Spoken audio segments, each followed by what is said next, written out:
Mike? Mike, check Mike. Mike.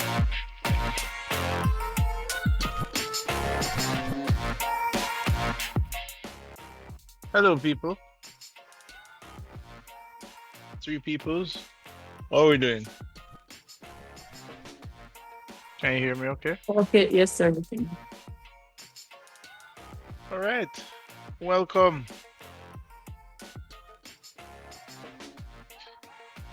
Um, hmm.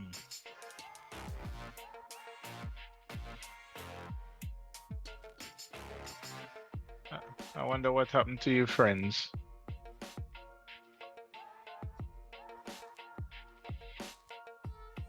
Sir, we just sent a reminder in the chat. Hey, okay.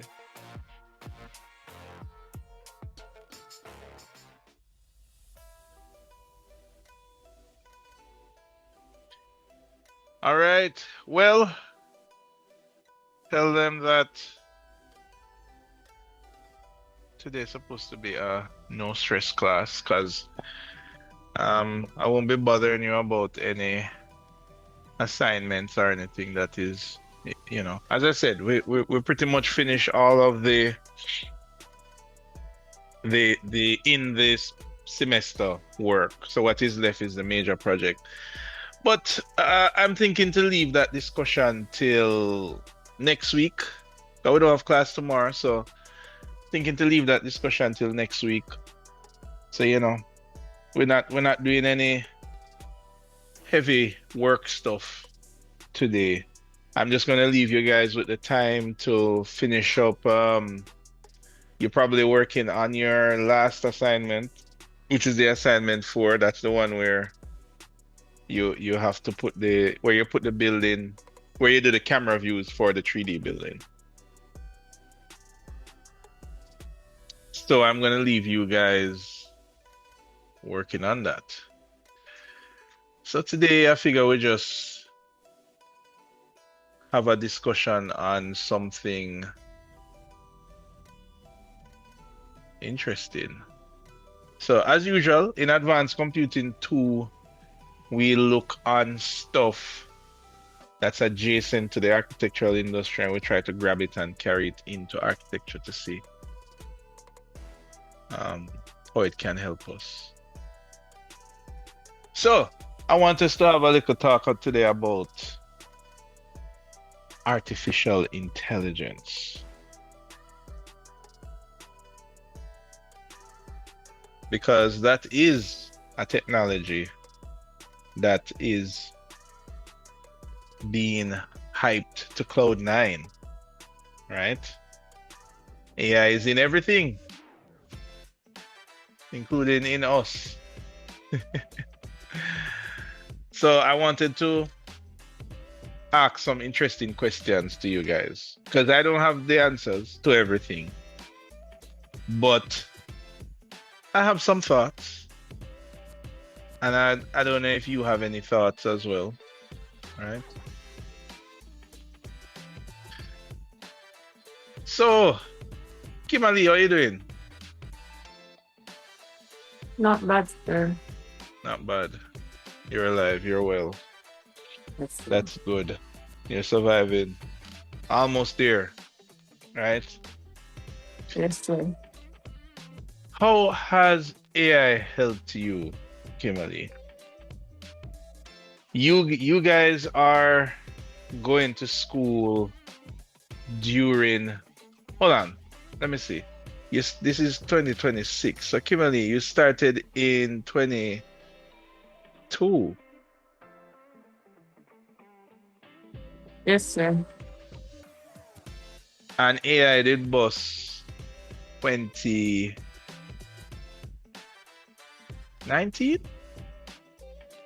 Yeah, 2019, 2020. No, well, not, more 2021. So AI bus right before you started, before you guys started. But right now I just harassing Kimali's first, right? So how has it helped you? Just summarize it over the last 4 years? It don't have to be how it helped you yesterday or it helped you in one assignment, just in general. How would you summarize it as helped you? So it has helped in the whole thought process of different assignments that I've done. Hmm. And it's like a guide. It can be used as a guide to help the formatting, layout, and provide information like on the spot. Oh yeah. I get you. Um,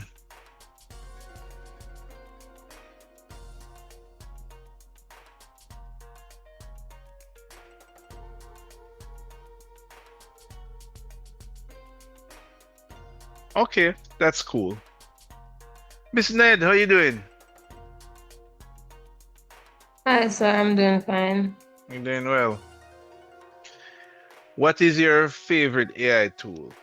I'm assuming that you've used it already over the last 4 years. Everybody here are AI students, as far as I'm concerned. If you are not, then I would be kind of worried for you guys. So which tool is your favorite? So I don't have a favorite. Which you hate the least? Well, the one I used most so far this semester was Copilot. Oh, Copilot. Cool. Cool. Because that's pretty much built into Microsoft. All right, cool. All right, that's good. That's good. Alex,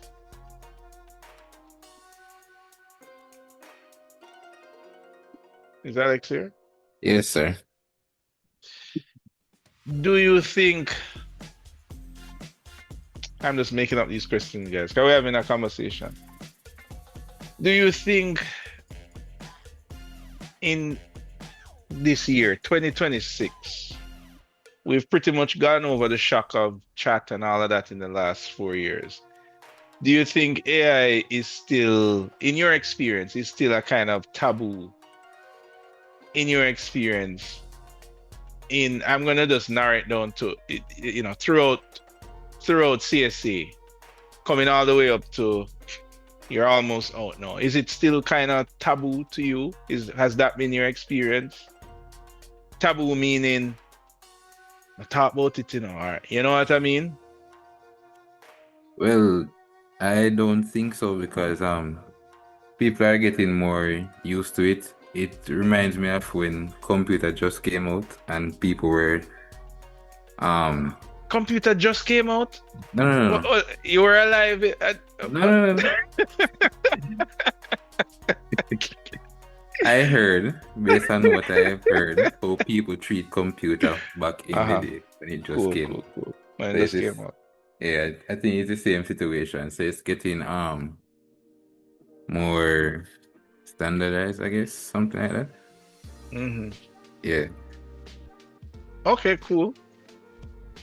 So that's not how you have experienced it. Like it isn't this thing like don't use it or else you'll be punished. That has not been your experience throughout your your years of CSA. Probably earlier. Earlier. Cool. Yeah, but now it's more like use it. If I use it a certain type of way and don't rely upon it entirely. Okay, cool. All right. Rochelle, what are you doing? Rochelle here? Yes, sir. I hear shit. 1 second. Oh, okay. Yes, sir. Mm-hmm. So, who was it? I think so what AI tool is your preferred tool and how did you come to discover it? I was a little bit on the later side to the whole AI thing. Mm-hmm. I mainly use, well, obviously Google's built-in AI. Gemini. Gemini, like on a regular Google search. But then I use ChatGPT mainly. Kind of been leaning away from it as much as possible, like daily use. So I try my best to just give, like an initial opinion, and then I like do some in-depth research. Okay. So then, all right, no, wait. I'm going to take the other half of my question to you and just ask it to somebody else that's hopefully listening. So, Daniel is saying, I bet you Yes, sir gonna call for me now. Is he? yes, I was actually thinking that.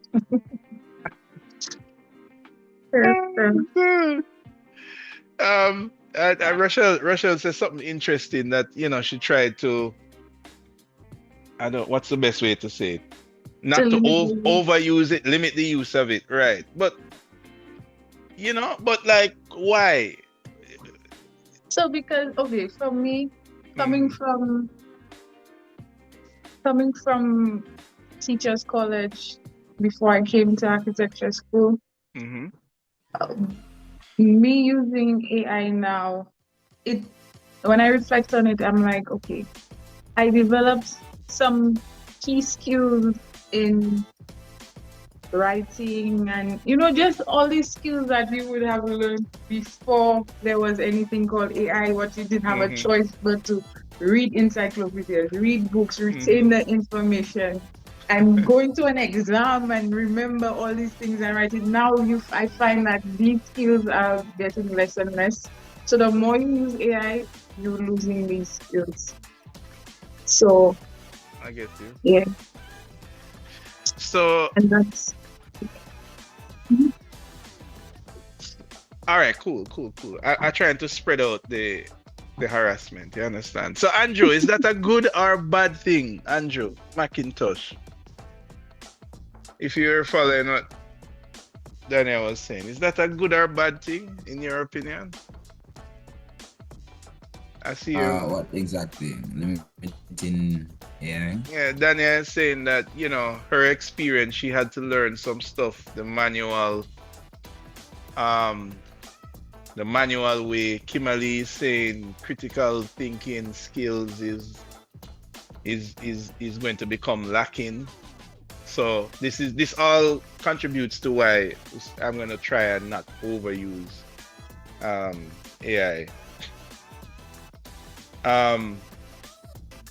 So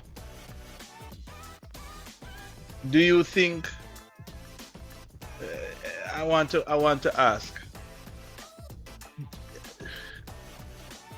do you try to not overuse the calculator?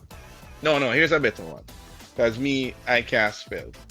Do you try to not overuse automatic spell check, Andrew? Or is it just like, whatever, it will correct the word? Well, I mean, it's a balance because I try to spell words correctly. Like when I make a mistake, I purposely go back and fix it.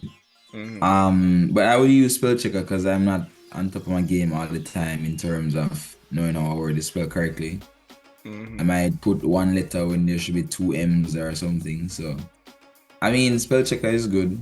Helps you get your words correct.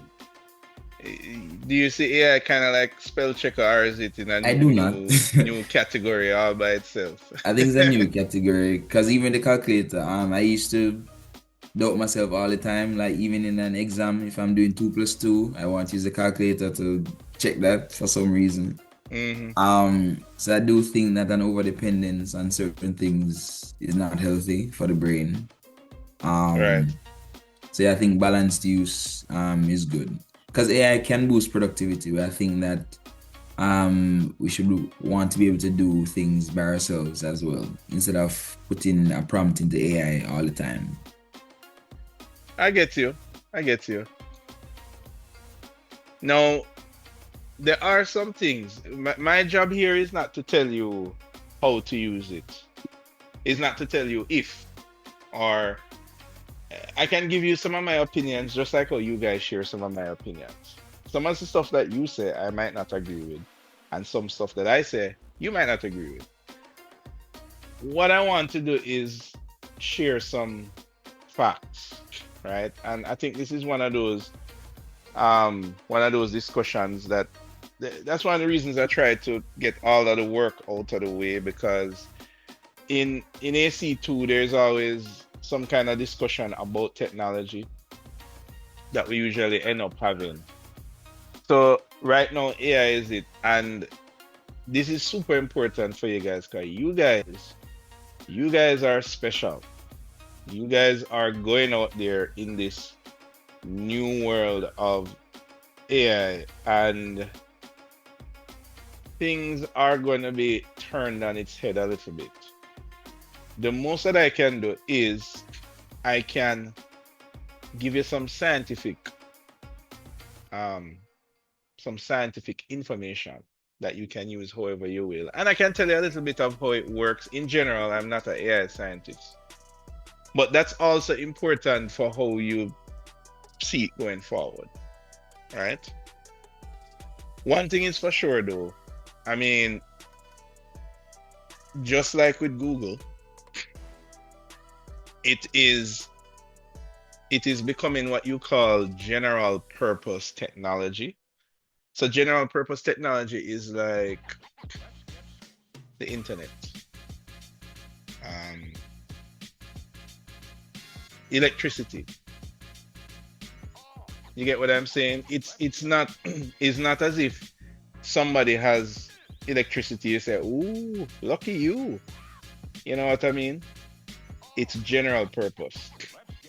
But there are some big things that are global that I think that you guys coming out of academia, you should at least know about.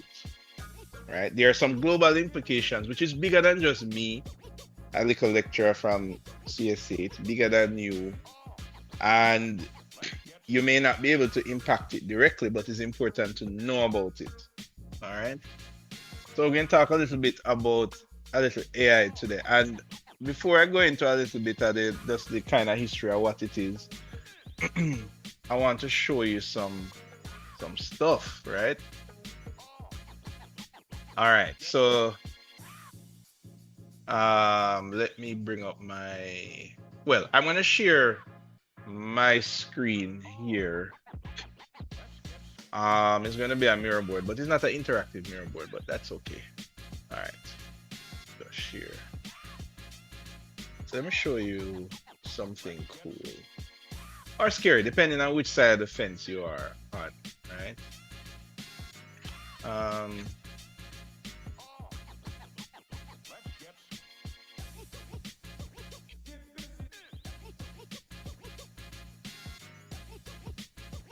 Here we go. All right, so I got some AI stuff. I have an AI board. Every year it grows exponentially, right? Because every year it changes. It's like the fastest moving lesson plan ever. All right, so do I have editing capabilities? Yes. Okay. Can I paste this here? Can I drag this? All right, so I have. Anybody recognize this model?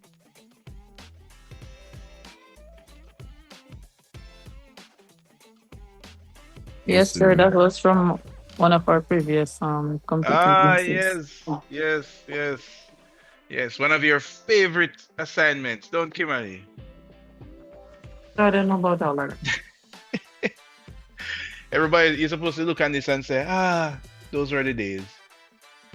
Anyway, so I have this image here, and you guys probably do this stuff already, but I just want to ask a question similar to the questions I asked you. So I save out this image from Revit, right? And I have some images here. The first one I have is from Gemini. But it's a dot. Why is it a dot? Copy. Paste. There we go. All right. Hold on. Let me find a little Gemini. Let me find a little Gemini logo. Oh, is this blurry for some people? Everybody seen this shop? Yes, sir.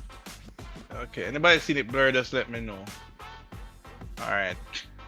Yes, Rochelle, I see your comment about incorporating it into your workflow. All right. So we're gonna drop this one. Yeah, this one is Gemini. This is so I can keep track. All right, cool. I'm not doing all of them because they're like a gazillion, so I'm not gonna do all of them. But we are going to learn a little bit about prompting today as well. Due to network issue. What? Oops. Oh, come on, man. Okay, lovely. All right, next up, this is, hold on, tell you what, let me do this on the, BIM board so you guys can zoom in and zoom out, because I want you to be able to see some of the details here, right? So if you go onto our class mirror board, for BIM, sorry, not for BIM, for Advanced Computing 2. Let's go. Here we go. Right. I'll put it under class activities. So here they are. So I'll drop them right here. So I want you guys to go on so that you can see it at full resolution or whatever, rather than through the compression through Zoom. All right, guys. All right, this one here is from Love Art.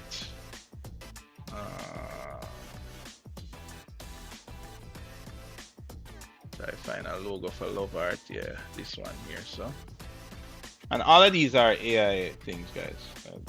Just a few of them. All right, and then of course, can't leave out the OG Chat GPT. I'll put this one on this side.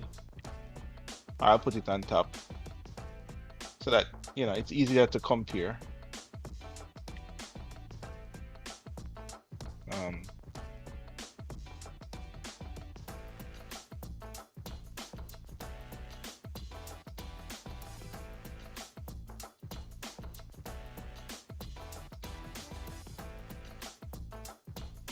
All right, anybody taking a look on the mirror board? Or are you cool looking at it like this?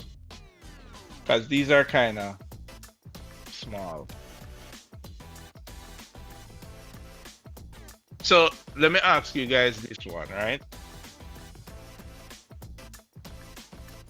Do you think, and you can give me an honest opinion, why learn 3D rendering when I can take a screenshot and throw it into just about any AI? Obviously, Gemini is doing a little bit of, yeah, you know, some things that are not really there. Love Art is pretty good. And Chat is also pretty good. I mean, this looks like a decent rendering. What do you think, Ryan?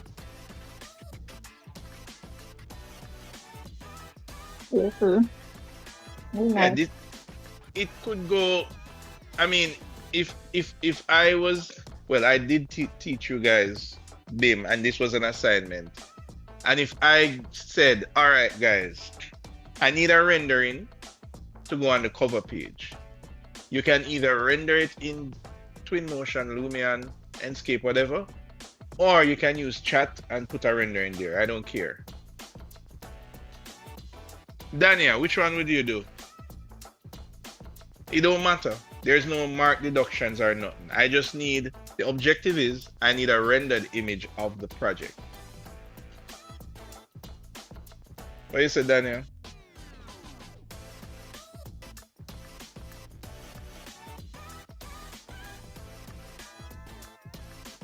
Is Daniel here?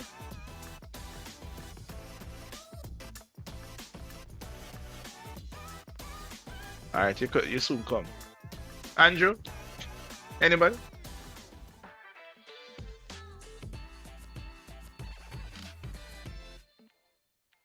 I'm thinking that if there is no markdown for anyone, probably chat since it would take way less time. Okay. There's no wrong or right answer here, guys.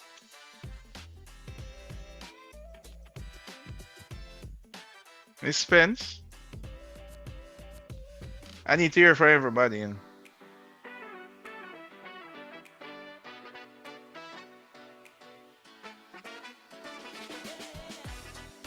Miss Spence? Sir, repeat the question. Right. I was saying you recognize this assignment from BIM last year, right? So my question to you is, as a part of BIM, I need a rendered image for the model that you created. This was created from chat, right? And I said, I need a rendered image. I don't care if you use chat or if you're going to Lumion and do it. What option would you pick? Well, sir, if a time constraint, then we just use chat. But if we have more than enough time, then we'll sit down to get exactly what we want from Lumion. Okay. All right.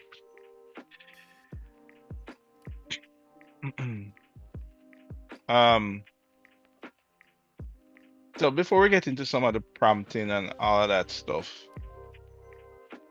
this is one of the things that you guys would need to consider, because what happened is that AI will cause you to have to kind of rethink how it is that you go about work. Because this is the exact example that I'm giving you now, because there are some things that takes hours to do. And like, if you look at this rendering here, any one of these, maybe this one here as well, or this one. I mean, this is the BIM model here, right? And any one of these could be a reasonable representation of this BIM model. Right, guys? So, from a reasonable standpoint now, Ryan, should I be teaching you guys how to use Lumion and Twinmotion, and how to render, lighting, everything that you went through? So I think yes, because Mm-hmm. in the working world, we will need to use these things. I think we should have the knowledge on how to use them. But I mean, AI is there, but AI don't always give you what you need or what you want. Like the Gemini, it's adding things to it. So you might tell it, yeah, render this so, and then you drop in something that you do want in there. And whereas you render it, you put in wherever you need, where you want it to be, instead of AI changing it. So True. I mean, it could be both ways, but So the traditional way is always better. But is it though? Why is it? But yeah, Rochelle.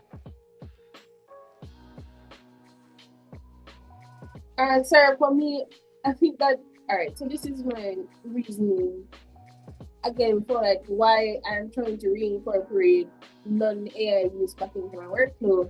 It's because AI just won't always be perfect. It won't always give you what you want. Right? And if you even start to think about how these models are trained, they're trained off of existing imagery and so on. So like when the world is filled with just AI content, there is no more realistic content for the AI to use. So it's just going to start ripping off itself.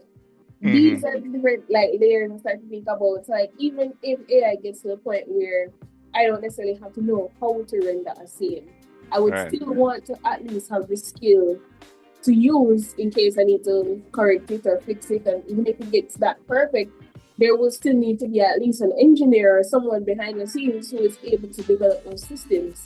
So, like, Right. regardless of how you see it, if you believe in a future where AI is perfect, or if you believe in a future where AI is not perfect, there's still a reason to learn how to render, how to do things from scratch, what matters in a scene. Because in each of these that you show, the world is different, the angle is different, but then like it's not necessarily always correct and so on. So like things as we would have been teaching us orientation, all that kind of stuff, focus and that kind of stuff, they like you still need to have that knowledge because at the end of the day, and when you need to train AI or develop AI, your skill and knowledge is going to be needed to teach it what's right versus what's wrong.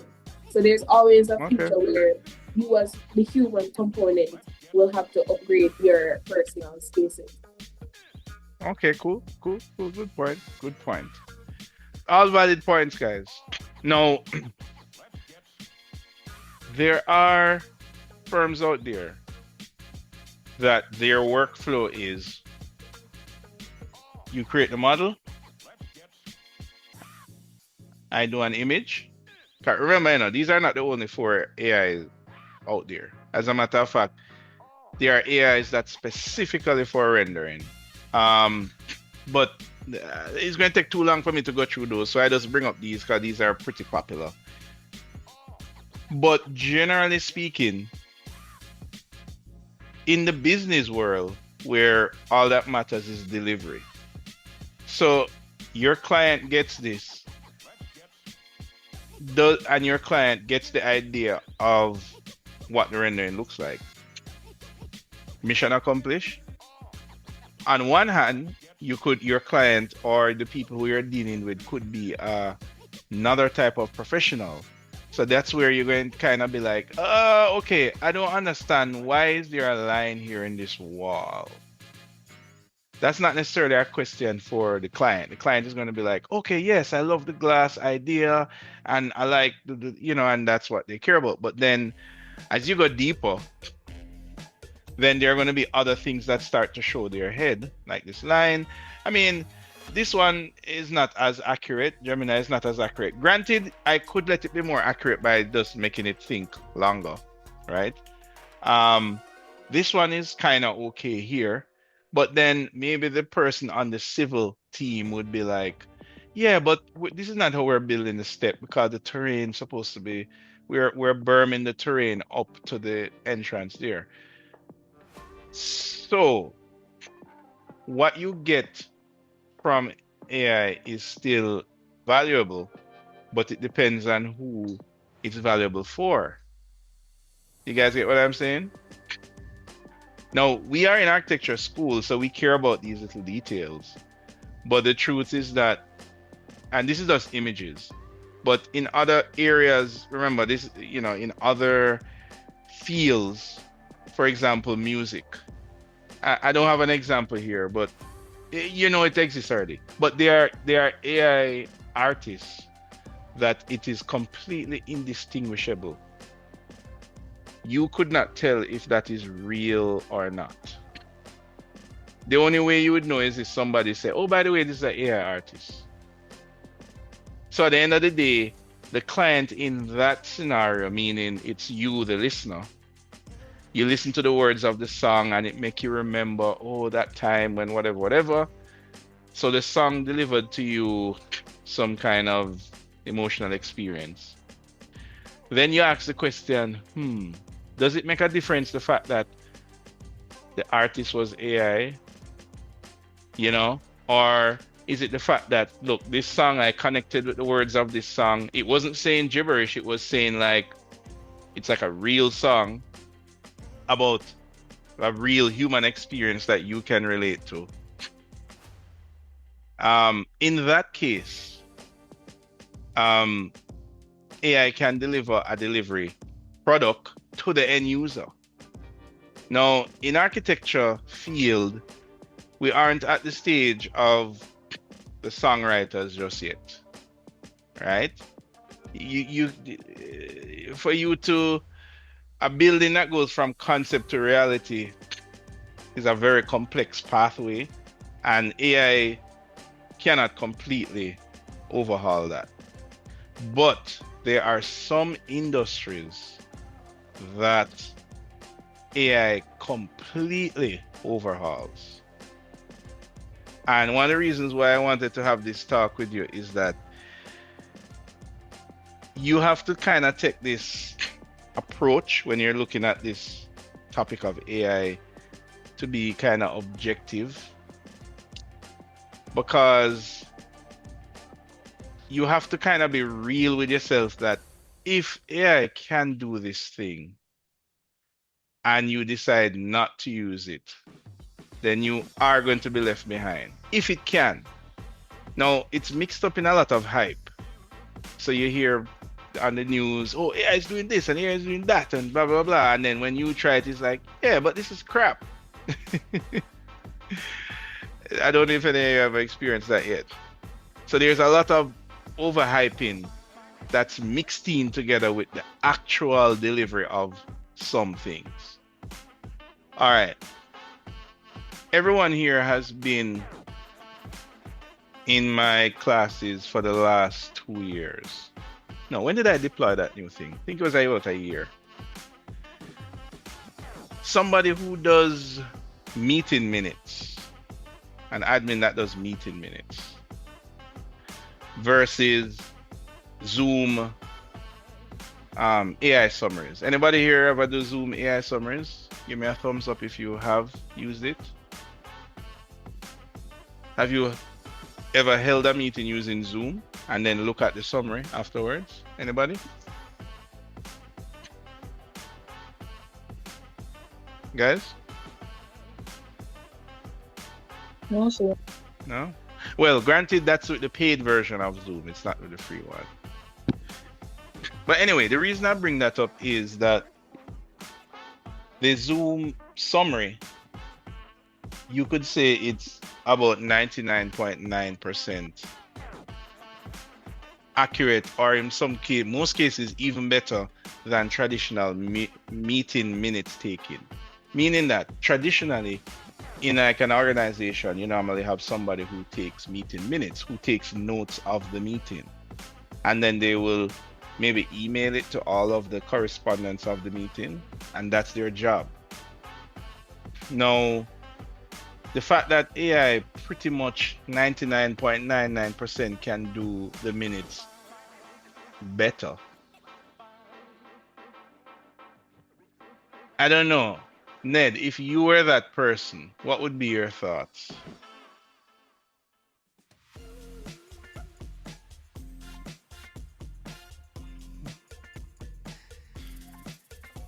Miss Ned? Yes, sir. You said what would be my thoughts on Yeah, what would be your AI? thoughts? What if AI completely did 99.99% of the job that you do just as good as you, or even better?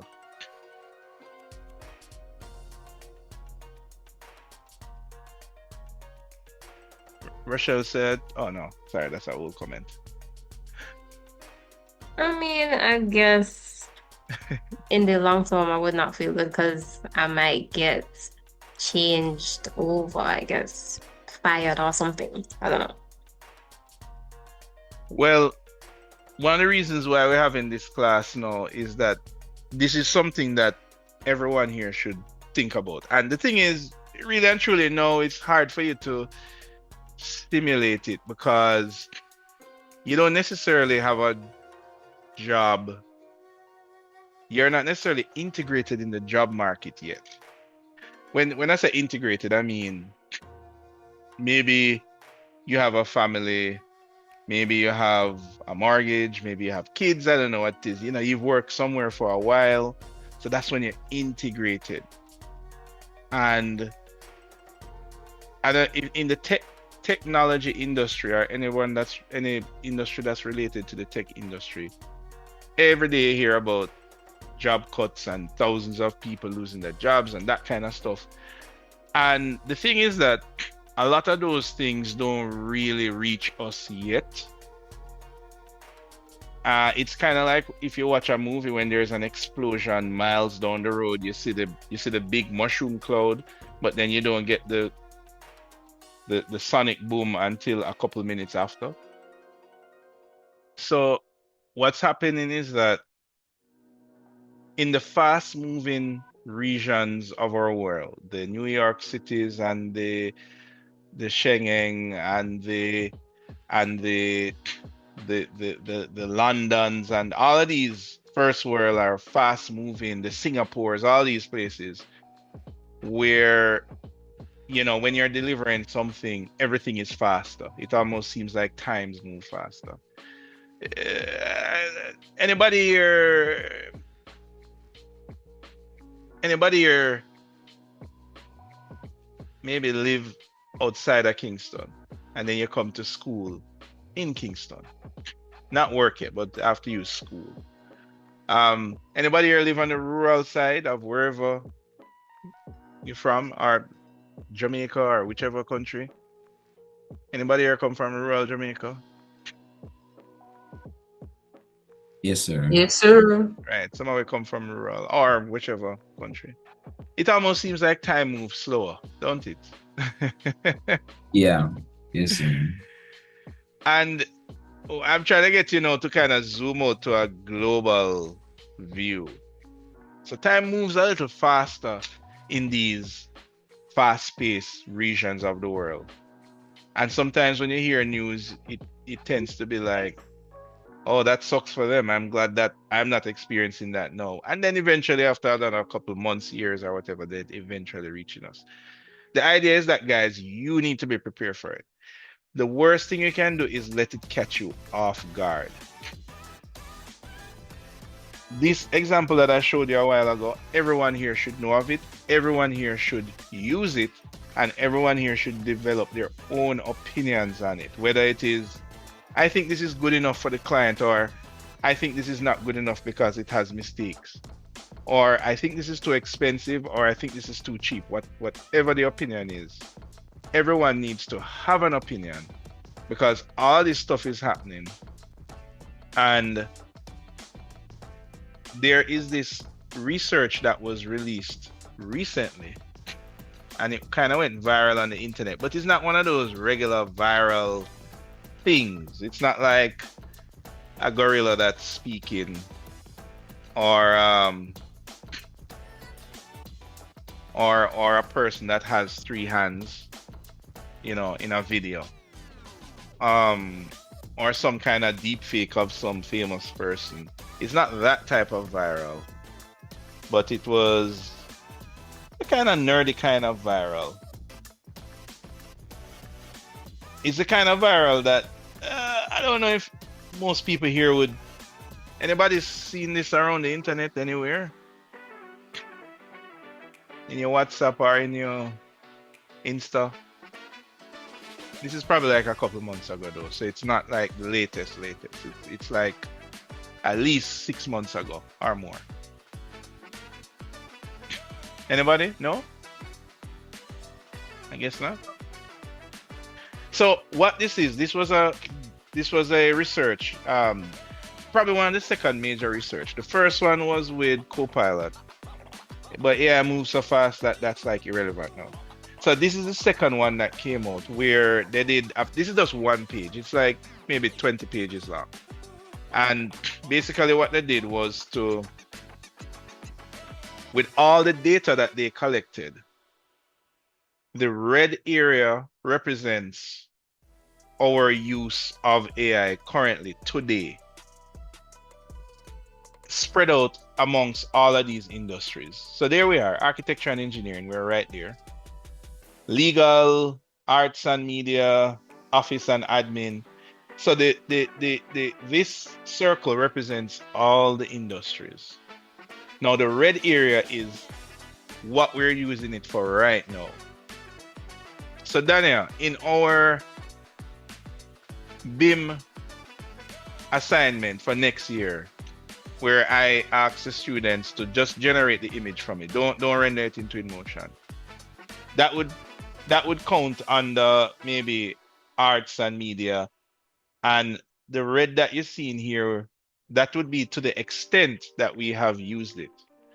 Now, the blue area is what you call the actual extent that AI is capable of doing, but has not been realized yet. So follow me. So let's say for office admin, people who are working in any kind of administration job now, whether it's your auntie, your parents, whoever. Generally, when you summarize the general use of AI, and it's used to write emails, maybe it's doing a little summary after a meeting, or you're using it to write some kind of article, help you to write a book, I don't know, whatever it is. Most persons that exist in the world are only using it to this extent, but really and truly, it's capable of using it to this extent. Now, the reason why that is important is that means that for a large amount of people, it is going to catch them by surprise. Meaning, you will turn around one day and it will be, oh crap, I don't have a job. But guess what? You might be on the other side of the fence. You guys might be hiring the interns that come in the next 8 years. You guys are going to be in management positions. Right, Andrew? You will be a project manager. Or maybe you'll have your own firm. Who knows? But the same question that I asked you a while ago when I showed you those images, when I showed you these images, and I say, would you render it in Twinmotion, or would you just generate the image in AI?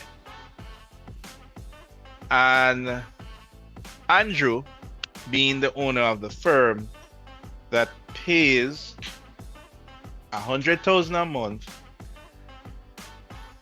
to an intern or graduate from school to render these images, would be asking himself, do I really need to be paying $100,000 per month? You understand what I'm saying, Andrew? Yes, sir. Not because you're evil and because you don't like the intern that you just hired or that you have been paying for a number of years, or it doesn't have to be an intern, whoever. But like from a business standpoint, from a profit and loss and revenue standpoint, if the end result, if you deliver to the client this image and they hand over a check to you, Andrew, and say, thank you, now I have a picture I can use, and the picture is relatively fine. It's not, it has a line here, I'll Photoshop it out, but it's fine. It doesn't have any legal ramification. There's no, the image is fine. Then Andrew would be asking himself, yeah, but why am I paying $100,000 a month to a person to render this image? So that's from Andrew's side. Now, from the person who is in Twinmotion rendering that image, all of a sudden they're out of a job. But let's back up a little bit. If the person in Twinmotion rendering this image has been following AI and following this graph that I showed you guys just now, they would know that the job that I'm doing now, in certain cases, can be done in 5 seconds. So I asked Miss Ned earlier, I'll just throw this out to somebody else who I don't hear from yet. Dominique, are you here? Are you following Dominique? I'm here, sir, but I would recommend asking me a question right at this moment. Okay. Just All being right. honest. All right, thank you for being honest. All right. So who else has been following? Rochelle. Right? So Rochelle. Sir? you are the person that's doing these renderings in Twinmotion, right? And doing your research and thing, you realize that this that I'm doing now can be done in certain tasks, not everything. If I was doing a rendering for a civil engineer, it wouldn't be as accurate. But I'm just talking just for ease of our analogy here. Most of the things that you do, the vast majority, which is what this graph is saying, could be done in a couple minutes with AI. What would be your solution to that? What would you do? You have to kind of simulate, right? Remember that there are real life things at stake. Maybe it is, you have 2 kids, or you are in the job cycle of things, right? Sir, I would see if it's a viable option for me to switch over to it. I understand what you're trying to ask, like, but the fact of the matter is, as you say, it has to be like a viable option. So it has to be a decision. No, but it's not about if you would use it or not, Because remember that Andrew, right? In this case, knowing that he's potentially, from a business standpoint, throwing money away, right? That's Andrew's standpoint. From your standpoint, you see it happening before.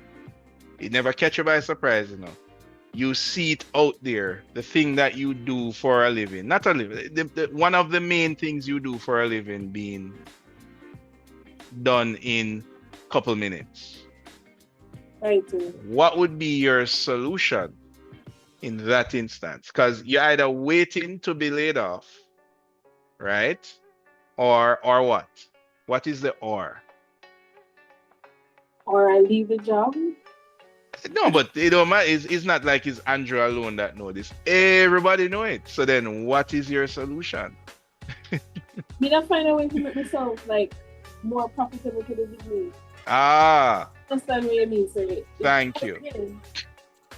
And the reason I'm bringing it up is that you guys will face this. It's just that it's not now. Probably you're going to forget about this class that you had 8 years ago, and maybe some of you will remember, oh crap, I can't believe this thing that Sir discussed actually come to fruition. And it doesn't have to be with rendering. That's a simple thing.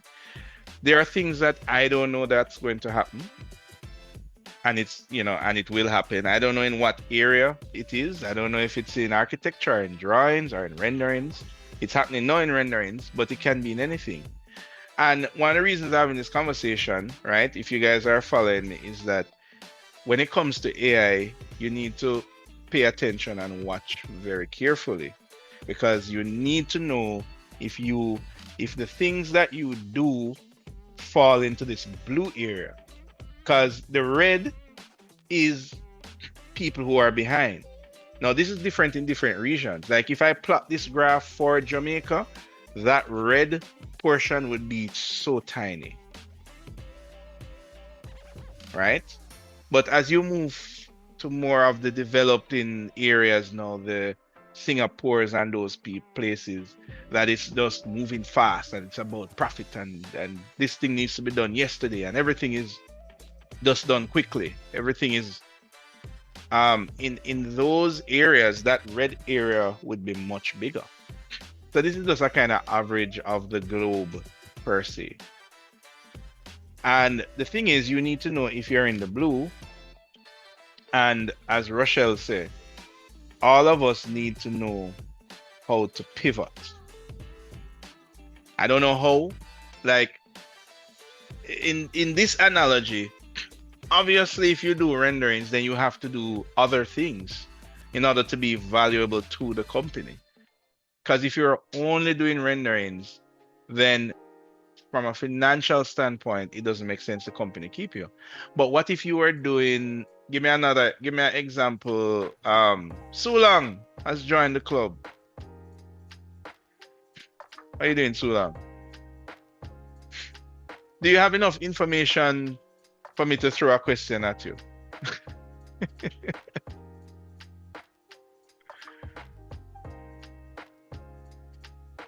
Ain't so long?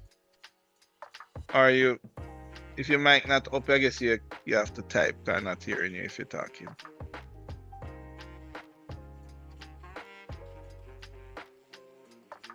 All right. While Sulan comes aboard.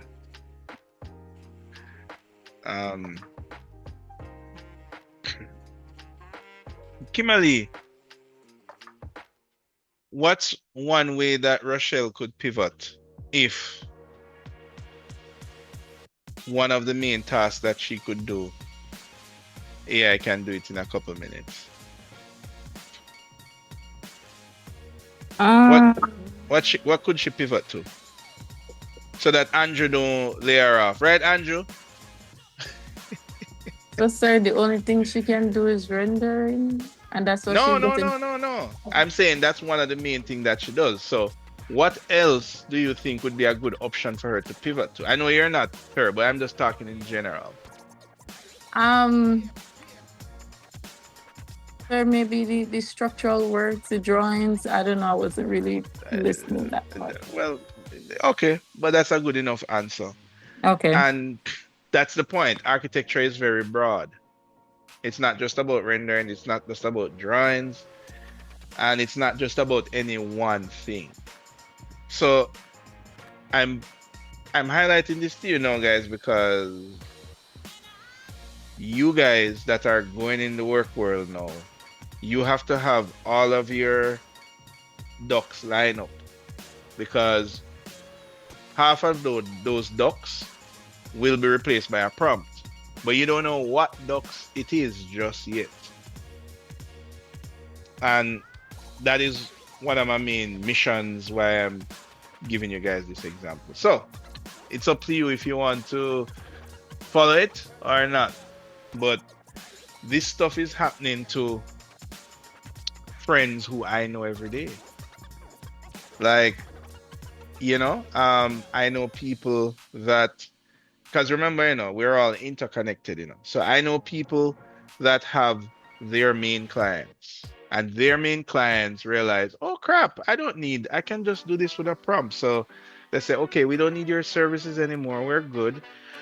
But that company hired a lot of people. So that company has to just say, well, we lost our main client, so I need to cut my workforce by 50%. And you might end up being one of those 50%. At the same time, if you're on the other side of the fence where you're a business owner, then, I just lost a client because the client can now do whatever, prompt it or whatever. So it's not just on one side or the other. So the main thing is for you to identify and pivot. Okay, guys. So that is some scenarios there. So I wanted to who was it that gave me a good idea of how AI work? Where am I on this one here? Yeah. Oops. There we go.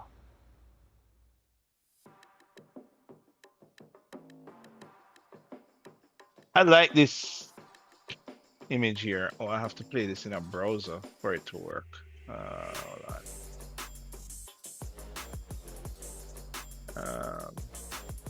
Where is this thing?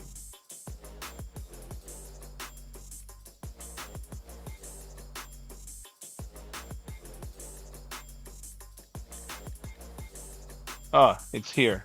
Yes. Okay, good. All right, guys. So this is like old news now, but yeah, at least 2 years ago, when video generation had came out, this was one of the videos that went viral. So I'm gonna play it for you guys. This was the prompt that was given.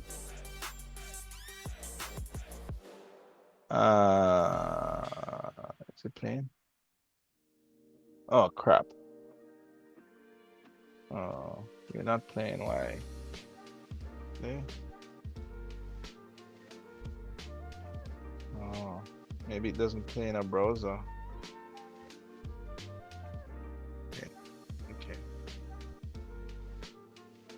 Let me try it in here. It does the same thing. Oh wow. Okay. I guess it's not working. Being all weird.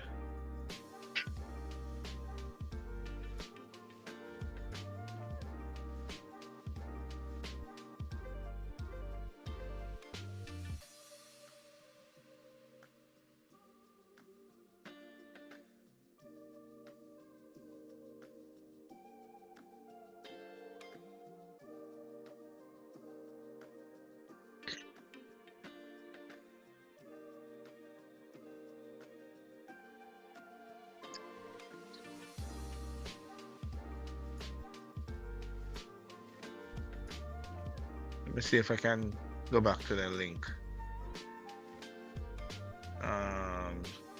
Yes. Does this work? No, the source, it's gone from the source. Oh crap. Oh man. Okay. All right.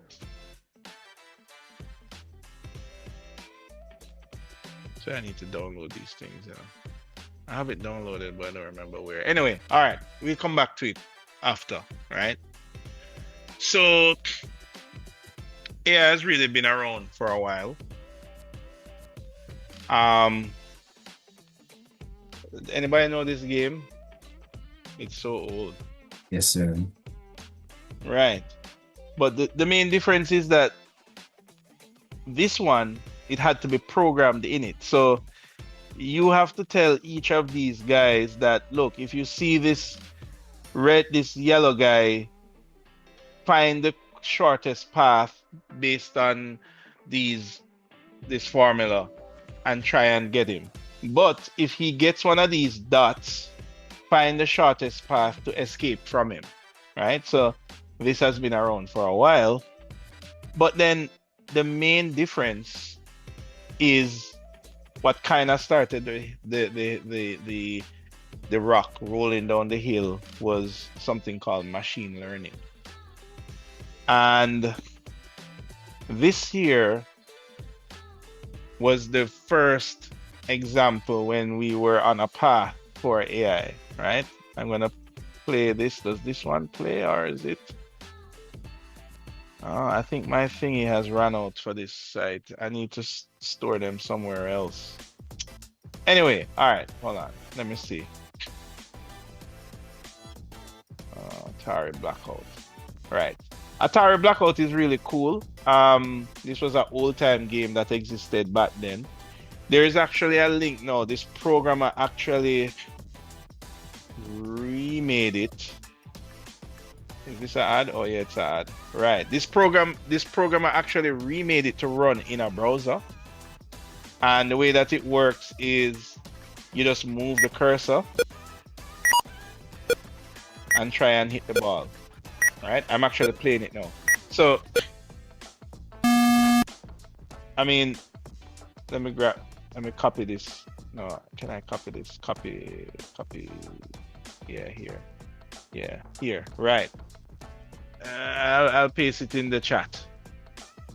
Right. They actually got it to run in a browser. But anyway, the point is that what they did was, let me see if I can. I didn't know these videos weren't playing. Okay, here we go.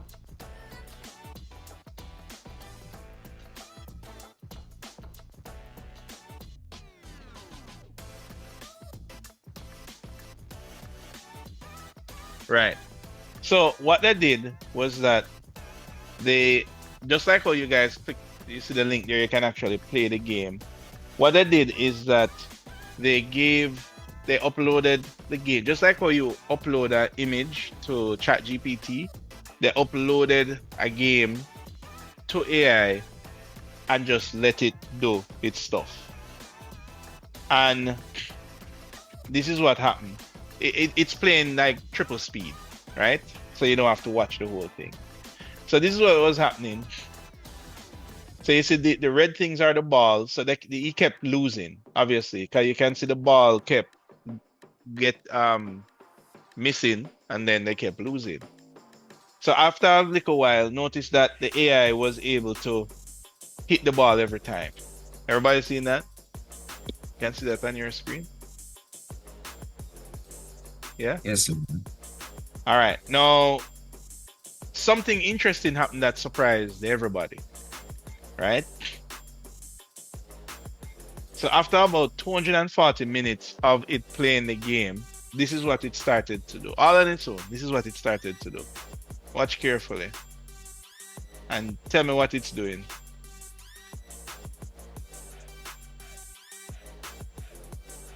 Predicting where the object is gonna land. Hold on, tell me what it's doing. Go again. No, it done predict it already.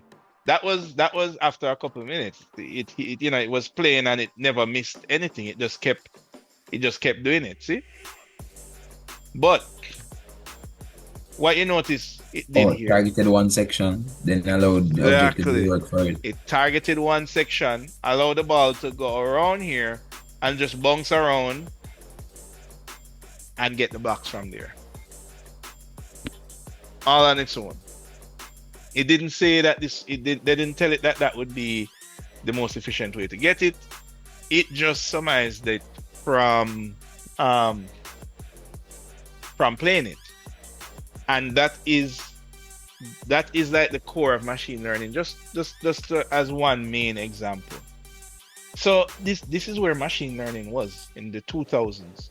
So the basic AI that is from your Nintendo, PlayStation, Atari, those games that have the enemies running from you and you kill the enemy and it count towards your score or whatever.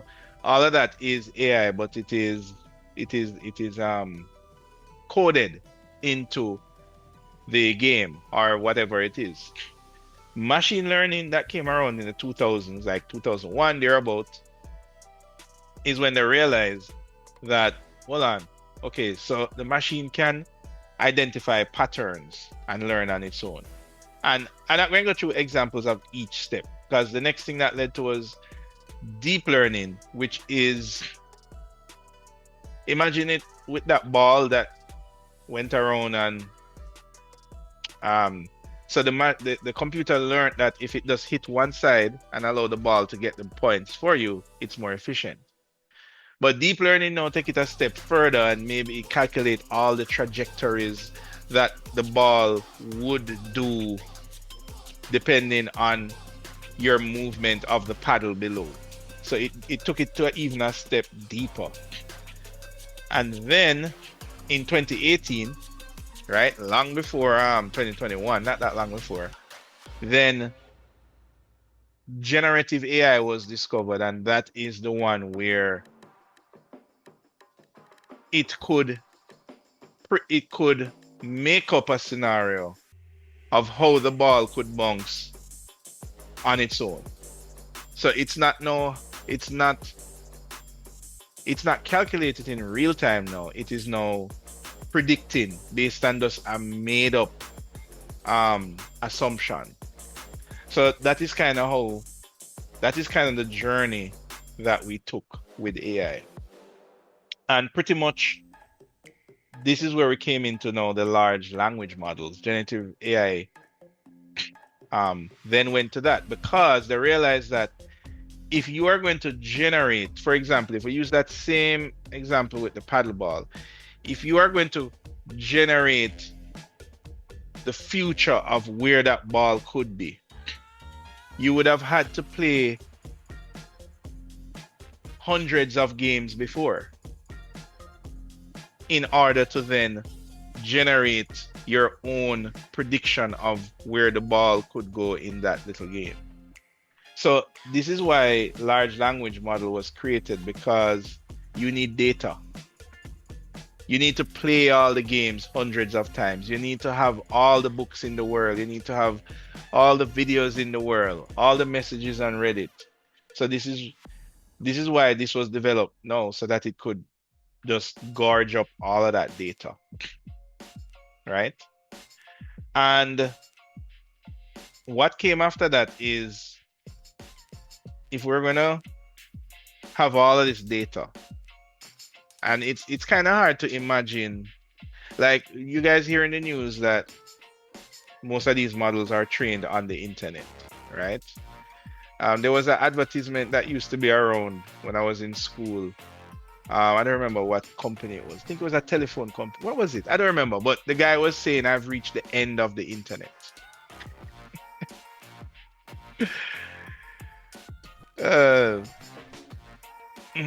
What do you say, Alex? Have you ever reached the end of the internet? Sorry, I don't even brush the surface. What would the end of the internet feel like? What does that mean, saying you reach the end of the internet? What do you think that means?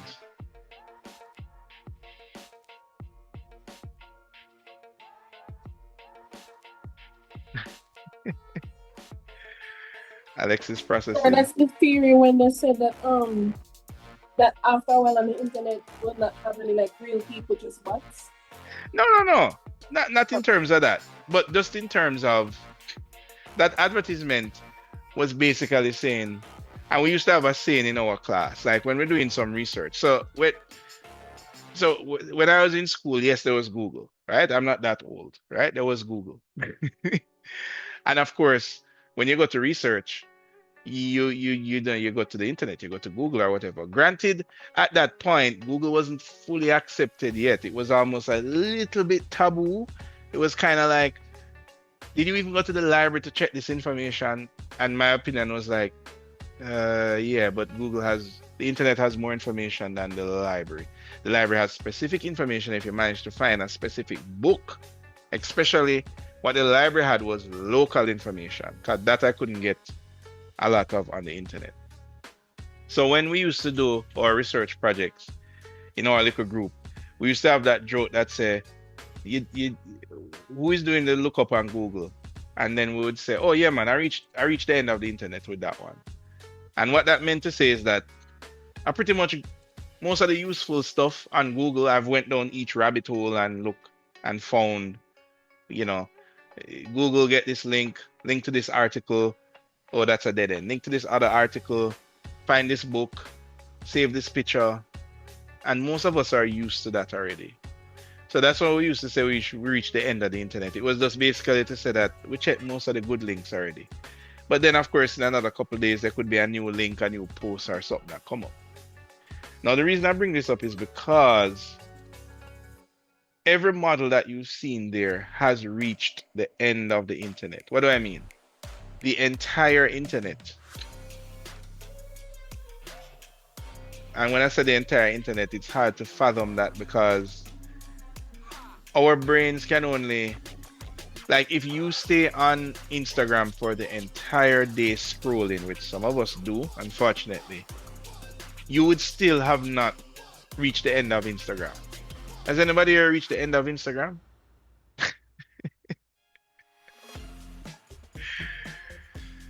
Maybe not even halfway.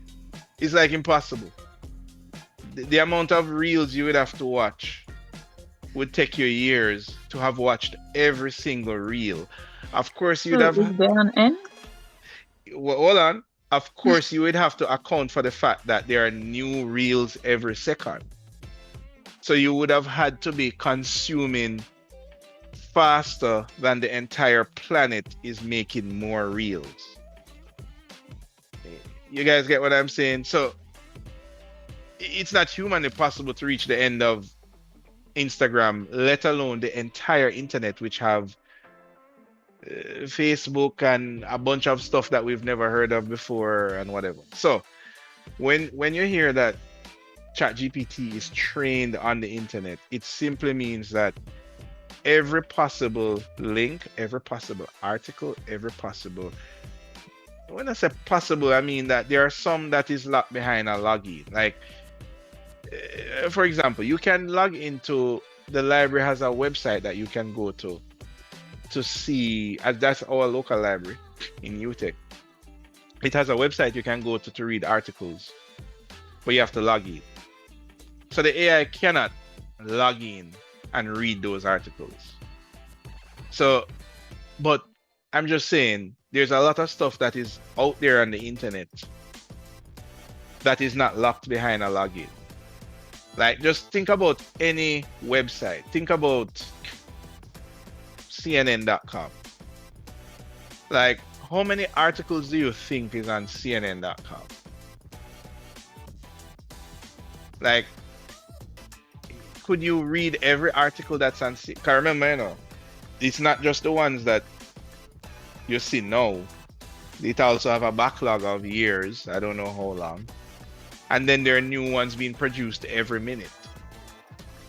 So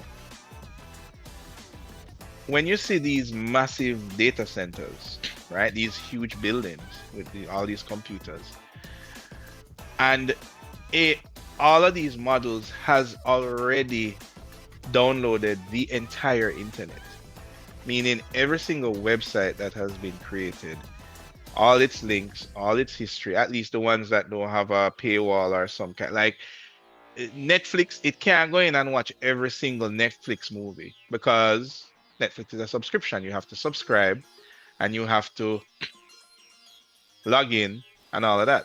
But think of YouTube. Has anybody here reached the end of YouTube? Watch every single video on YouTube? Impossible. But ChatGPT has done that from back in 2019.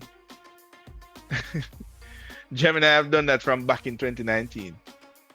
So they have the latest that is reported is that they have already run out of data. They have already downloaded the entire internet. Yes, there are more things that are being created every day. There are more reels, there are more whatever. But AI is so fast that the billions of things that are produced every day on the internet, it would just take a couple minutes for it to just read all of that, catalog it, categorize it, and everything. So I'm just saying that to paint a picture for you of just how massive AI is. It's kind of hard to imagine it because nobody can imagine what the entire internet is, right? So anyway, that is what large language models are. It is basically, and let me just say, general purpose language models, right? It means that it's all of the regular stuff that exists today freely on the internet. It has already been categorized, organized, and learned through this process that I'm showing you here. So, anybody ever wonder what GPT means? So, generative pre-trained transformer, right? Dominique, you know this word transformer? What am I doing on time? Yes, sir. What would be your way of explaining it? Because as I said, I'm not a data scientist. I'm just trying to give you it from just the me layperson. So how would you describe it in this context? In this context, usually it means Give you like a picture. Go ahead. sorry, changing the state of something from one form to the next. Right. Is the best way I can put it. Which is that's what a transformer does. You know, you take in 120 and you get 220 volts at the end, right? Right. But in AI, the transformer is what allows you to make sense of all the data that you are accumulating. That's the best way I can summarize it. If you Google it, you're going to get very complex explanations, and we don't need to. You guys just need to have an idea of how this works so that, as I started with in the beginning of this lecture, it doesn't catch you. It doesn't catch you by surprise. So you just need to have just an idea of what these things are, right? You cannot not know what they are because it is literally revolutionized in every industry. So yeah, it is simply, it takes in an input, it gives you an output just like a real transformer. But in this case, it takes in data. And when I said data, I mean the entire internet. And when I said the entire internet, it was everything I just explained to you before, right? Every YouTube video ever made, every post ever, whatever, all that stuff. And it is able to categorize and quantify every bit of data, mainly text, so that it knows what everything is. And this is where the waters get a little bit murky, because when I say knows what everything is, Chat GPT can make a relation that king and queen has the same general meaning as husband and wife. Like in your brain as a human being, you would see these as similar things. But for a computer program to recognize this on its own, you didn't program it in like the Pac-Man guy that's eating the enemies, where you program the Pac-Man guy to eat the enemies if he gets the dot, and the enemies to eat Pac-Man if he's vulnerable. This is, it completely learned on its own and deciphered that king is equal to husband and queen is equal to wife. But not only does it do that, it's able to decipher, like, can cat speak? Well, yes, if you're talking about the cartoon Garfield, which is an old cartoon that used to be around even before my time. It had a talking cat. Right? Anybody here know Garfield? Thumbs up if you do. No? Grew up funny. Oh, really? Okay, cool. Right. So, but if it's a real cat, no, that cat cannot speak. Yeah, a lot of people know Garfield. Huh? Anyway, so how is it able to know this? Remember, it learned this on its own. Think about the Pong, the game that we were talking about earlier. It learned on its own that if it hits the ball to one side, the ball can do all the work, and I just chill below while it bounces up and down and get all the points. So it's the same thing in this. And the reason why it knows this is the transformer is able to, let's just use the word learn. Now, the one thing that you guys, as I said, the water is getting a little gray now, because I'm sure you've heard stories of persons that are emotionally attached to AI. So, has anyone here ever had a proper conversation with AI? Like a proper, with anyone, Chat or Gemini?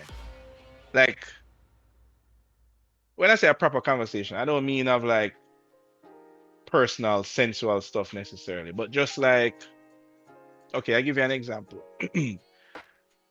I went to a used store one couple months ago. I was looking to buy some speaker, like a sound bar. So I was wondering if I should buy a new one from Amazon or whatever, or I should buy this used one. So this used one here was a good brand. It was a LG, but it didn't have all the pieces. It had like the two speaker then, but it didn't have the subwoofer. So then I would have to go buy it on like eBay or something used. But I could just buy a cheap one in the store and that would be good. So this is an example of an ordinary conversation.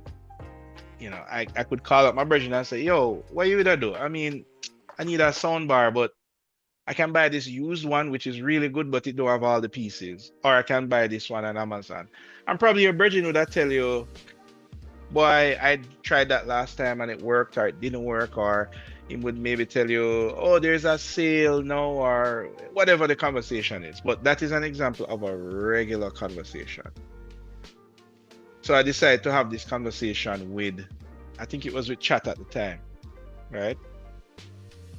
And, you know, I take a picture of the soundbar and I'm like, all right, so I I can get this soundbar for X price, but when I Google it, I see it on eBay for Y price.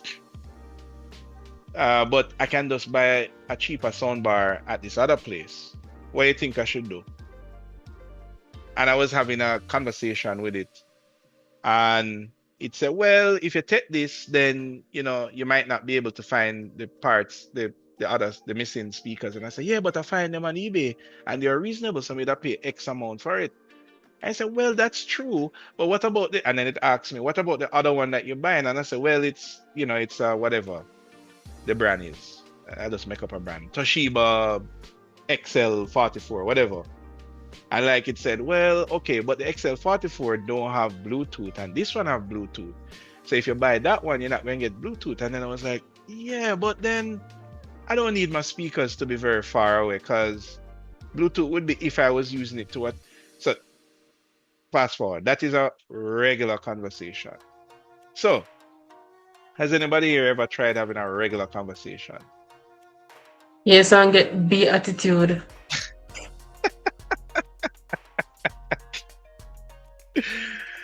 No, it's my job to also inform. I'm telling you all of the scientific stuff, right? I'm not going to go into the gray area of, whatever. But at the end of the day, a AI is all it is doing. It is predicting the next predictable word, right? This might sound like the machine don't have any sense when I say all it's doing is predicting the next word based on probability. That's literally all it's doing. And you might look at that and say, but why would I listen to AI? Because all it's doing is predicting the next word. So if the first word is the, and the next predictable word is man, or it could be cat, or it could be hat, it will say, I'm going to predict the next word is the man. And the next word after that is maybe went. And the next word down the road. All it did was predict those words.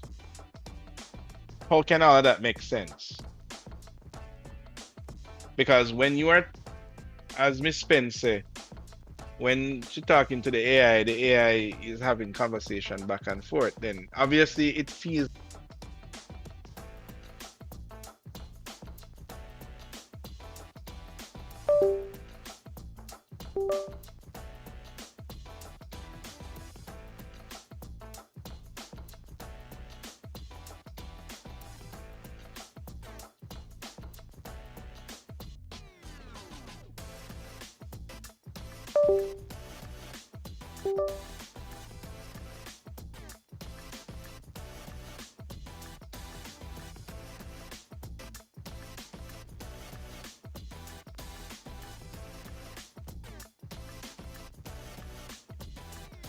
mic check.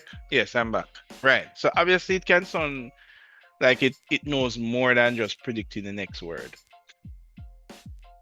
And really what it's doing, it is predicting the next word, but it has been trained on like the entire internet. If you had the entire knowledge of the entire internet, everything that could possibly exist on the entire internet, and all you were doing was predicting words, your predictions would be pretty accurate if you could hold all of that data in your head. So even though it's just predicting the next word, it's doing it in a way that can actually be helpful and thoughtful. So I just thought you guys should know what it's actually doing. At the same time, it's up to you how you want to use it.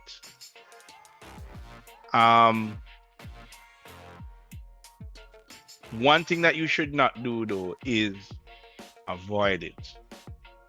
And I come back to that chart that I showed you earlier, because in avoiding it, there are things that are going to be developed that you might not realize until the stakes are much higher, right? Like, who was it again? Like Rochelle, that was about to be laid off by Andrew. Anyway, guys, I think I'll end it there because this is a bottomless pit of a discussion that could happen. But I just wanted to make some time out for you to just give you enough to be curious, right? And do you answer some of your own questions, right? What I will leave you with is there are when in terms of using it to help with work, or like that rendered image that you saw me with today. The undenying fact about AI is that the more information it has, the more data it has, the more it can produce. So if you wanted AI to render the picture of that thing that I showed you earlier, and you drag it into chat and you say, render an image for me, it's gonna give you crap. And I will make a fair guess that about 70 or 80% of the people that use AI and got weird results from it, meaning you ask it for A and it give you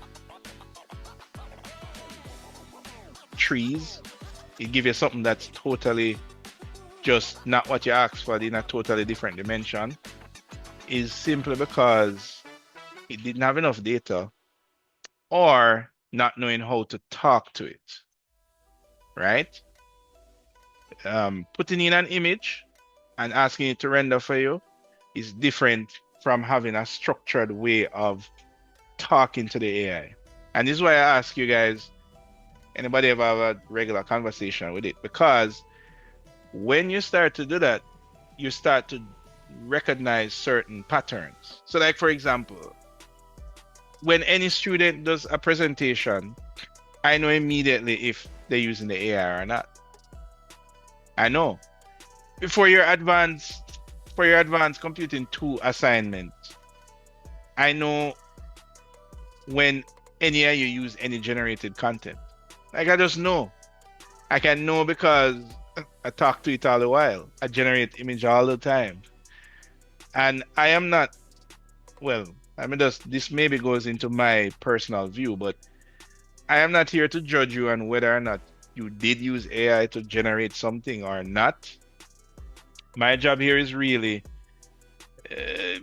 given what you have shown me or presented to me, if it's a presentation, do I think you have a grasp on what this assignment is trying to teach you? And if you show that to me, then you pass. If you had generated images in whatever thing you're doing, as long as you're not breaking, suppose I set a rule that no generated images, which I didn't do, I probably won't do. Suppose I set a rule that rendering this assignment, you have to go into Twinmotion. Then if you generated it in AI, then you've broken the rules. But suppose I say, give me a rendered image, I don't care how you give me. And who was it? It was Rochelle that you say, I would probably just generate it and give me. Right, Rochelle? Janelle, sir. Janelle said that. Oh, it's Janelle. Oh, yeah. Exactly. Now, here is my take on this. I mean, I don't want to go down too much rabbit holes here, right? But some of what you guys mentioned in the early part of the conversation is actually viable stuff. I do a lot of presentations on AI, so I'm not going to go through each one, but what I will do is just give you tidbits of it. Which one? One of the risks, and this is totally up to everyone here, one of the risks, the bigger risk than maybe even job loss, is that when you use the AI, you are outsourcing cognitive work. So Daniel, you mentioned cognitive work because you mentioned that some things you learned, some exams you did, you had to memorize and like reproduce it. Right, Daniel? Daniel, Yes, sir. exactly. Yes, Right. No.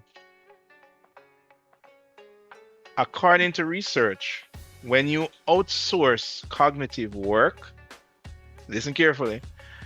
When you outsource cognitive work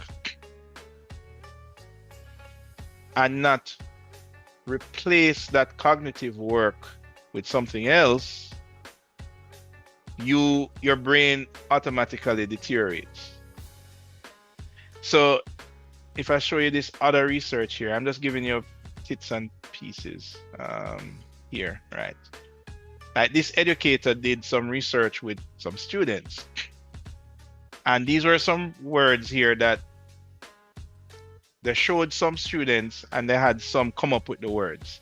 So for example, if I show you the word cold, Ryan, what would you come up with? I just show you the word cold and I give you the next word and I put an H here. What's this word? What? If I show you the word music, what's this word? Sound? Exactly. Those words were created in your brain from cognitive work, right? Meaning your brain signals fire and you came up with the word song because you saw the S here and then you saw the music and you say, okay, it must be song. So you did some amount of work. Now, they also showed this too. Well, this is sound, but you came up with song, so same thing. They also did this where they showed a bunch of students these words. And then asked them to guess these words. And what happened is that the persons who, so they asked them to recall the words that they came up with. So for example, I showed you these words, Ryan, and then I covered the screen and say, repeat them to me. And then I did the same thing here, but these are with the people that came up, that looked on the word like fruit, and guess what this next one would be? And the persons who did the cognitive work were able to what? What do you think was the result, Alex? Is Alex here? I don't know if Alex following.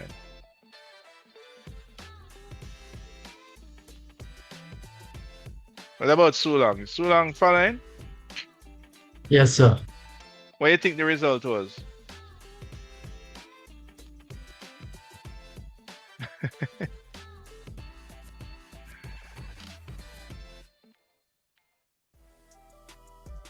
All right, let me go back to Ryan. What do you think the result was, Ryan?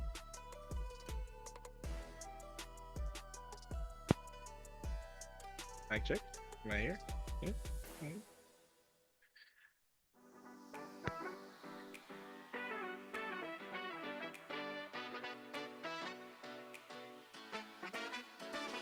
Ray? Is Ray here? You gone, Ray? You gonna leave me? No, it's not here. I'm just thinking. You thinking? Right. So if you study these words versus if I showed you one word and you came up with the next word, and then I cover the board and said, guess the words. What the research showed is that the persons who did the cognitive work to guess the words could remember the words easier, right? So what that means is that when you outsource knowledge, your brain becomes less fit. It's like you ask somebody to exercise for you, right? But there is a catch. Usually, is Alex here? Alex, you own the firm, remember? The architectural firm? Right, Alex? In our make-believe world? Yeah, I'm just here. Yes. Say again? I think so, yeah, continue. So Alex, if you own an architectural firm, right, and you need to get some drawings done, you could do it yourself, but instead you outsource it. Why do you outsource it? Probably time constraints are Right. yeah. Right. Yeah, that's it. Yeah. Because if you get somebody else to do the drawings, you can do something else with your time. Right? Yes, sir. Like you could do another drawing and collect double the amount of money, don't it? Mhm. Exactly. So that is the reason why we outsource. We outsource so that we can be more productive. So when it comes to AI and knowledge, it's the same rules, except we're not talking about money. So when you outsource the knowledge to do something and you don't replace it, you don't use the time saved to make gains on that time, then your brain actually gets less smart. Let's just put it that way. So AI is not necessarily bad because AI can render this thing for me in 5 minutes that would take 2 hours to do.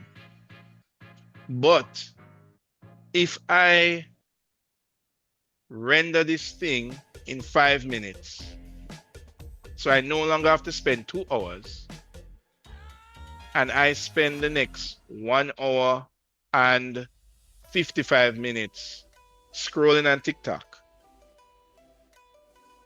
then what have I achieved? You understand what I'm saying, Alex? Yes, sir. Exactly. So that is the challenge with AI. It saves you time because you outsource the knowledge, you outsource the work, you outsource the cognitive work. But a lot of people don't replace the cognitive work with something new. You understand? Instead, they just do nothing.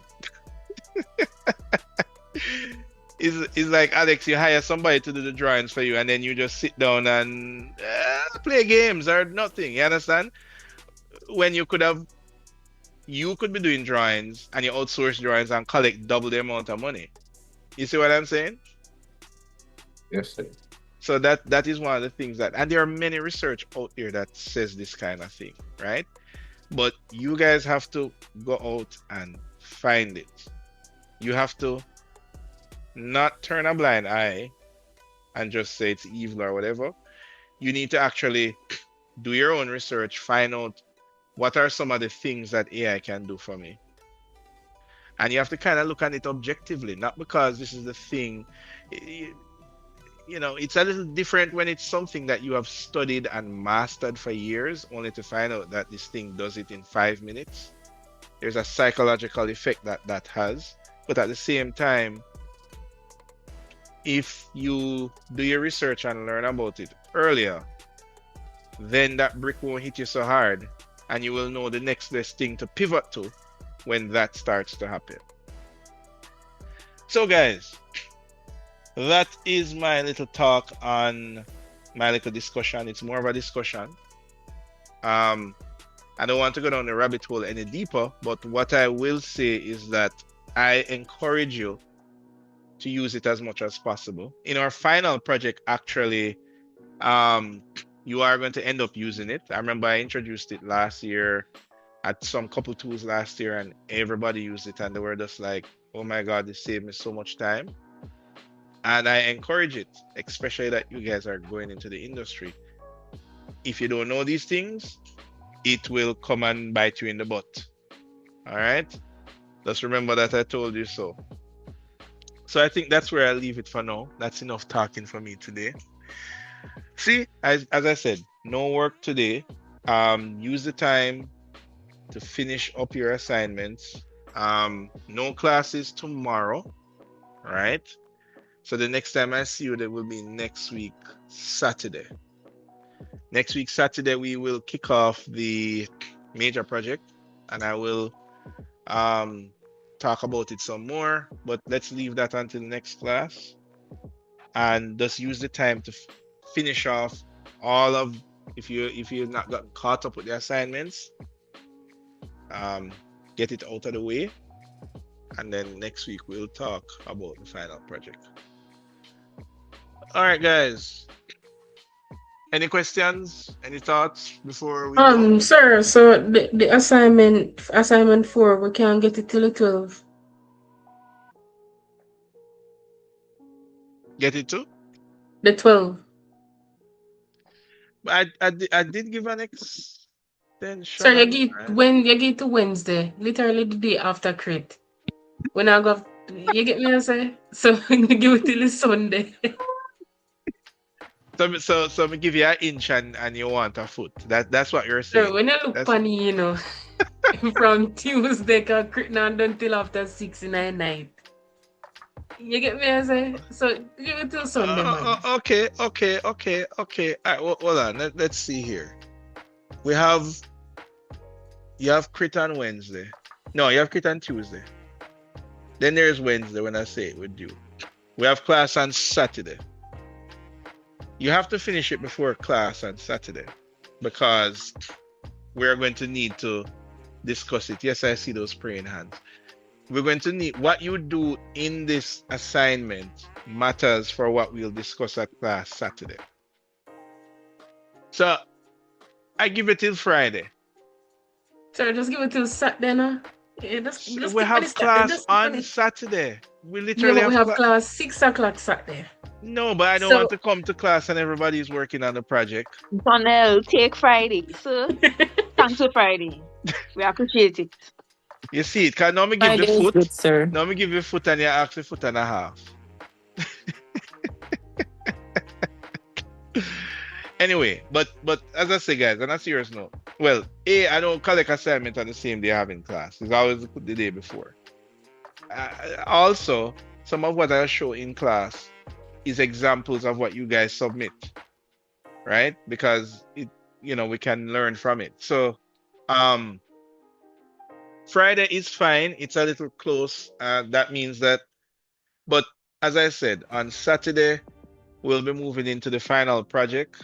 And, we have like 2 more classes left for the semester. So the last 2 classes, we're going to be just talking about what that final project is. As usual, at this stage, I try to make my assignments not something that you have to model or create, because you guys already learned that before. It's usually something you already have, and I'm asking you to use what you already have to give me X. So that's just a hint at what we'll be talking about. All right.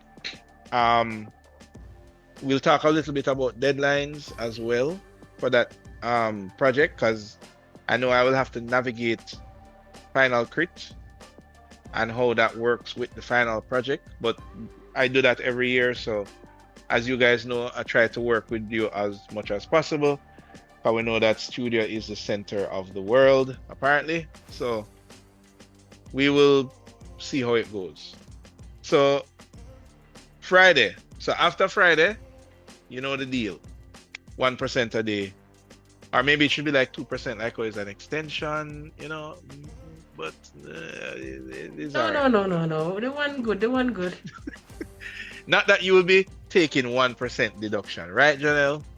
Right? Because you're going to submit your work on time, right? Yes, on time. I mean, it's only fair that the person who begged for the extension submit within the extension period. I'm just saying, right? Yes, sir. Anyway, guys, all right. So I will see you next week, Saturday. I will upload the review of this class, the notes, the summary, the AI summary, how fitting. Because, as I said, some of the stuff discussed here is a lot of, I do a lot of interviews talking about AI, and a lot of people ask me about it. I mean, I'm computing lead person, so I guess I'm supposed to be like a half cyborg person. So, I make it my job to know some of these things. But some of these things, I'm telling you, it's not just, a part of the curriculum, but it's actually personal things that I'm trying to get you guys to realize, so that because I'm seeing it happening out there every day. So absorb what you can. Hopefully we'll learn something. I'll see you next time. Have a good holiday on Monday. Bye. Bye. I know most of you will be working. I know you're almost done. So take it easy. Have a good rest of the week. See you next week.